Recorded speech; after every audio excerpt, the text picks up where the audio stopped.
Hello Speed Gamers! The screen copy or SCRCPY 2.0 is now available. Let's see what is new in this version and we will walk through how to install it, how to use it via wireless, and some tricks that will help us in using it in our streaming setup. The main game changer for 2.0 is that it now supports audio forwarding. Yes, we do not need that sound copy anymore.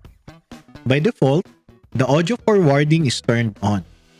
If you want to disable it, just add command --no audio. Second, it now supports H.265 and AV1 video codec. By default, it is set to H.264. So, if you want to change it, just use the command --video-codec equals H.265 or AV1. Third, if your device has several displays, you can now select the display to mirror. To show the displays, just use the command --list-displays. And to choose one, the command is --display equals 1 or the number assigned to the display you want to mirror. Installation.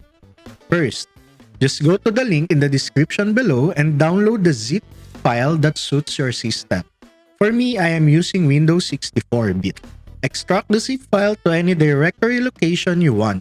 For me, I like putting it on my C drive.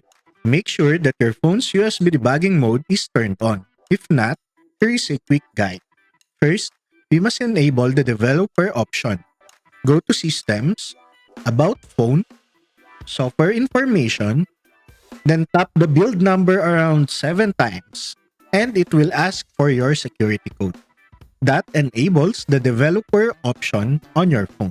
Get back to the system and you should be able to see the developer options. Under the developer options, look for USB debugging, turn it on, and look for wireless debugging, turn it on also if you are planning to use the wireless setup. Done! Connect your phone now to your computer using a USB cable. Now, go to the folder of SCRCPY 2.0 and run the scrcpy.exe. That's it. Your wired setup is done. Wireless setup. For the wireless setup, your laptop or PC and your phone must be connected on the same local network. First, go to the directory of your SCRCPY 2.0 and click the directory bar and type cmd.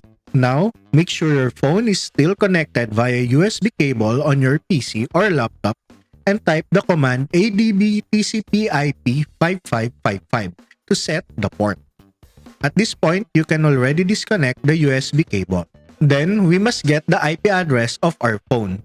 It is simple. Just go to your Wi-Fi settings, select the SSID you are connected in, and you will be in the network details. Scroll down, and you should see your IP address.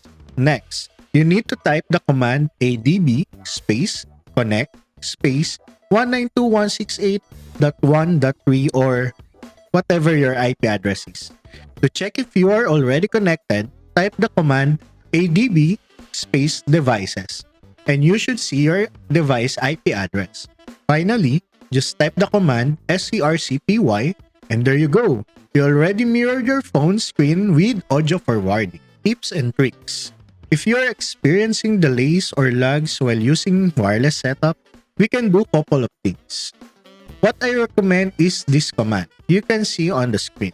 -N disables the ability to control the device.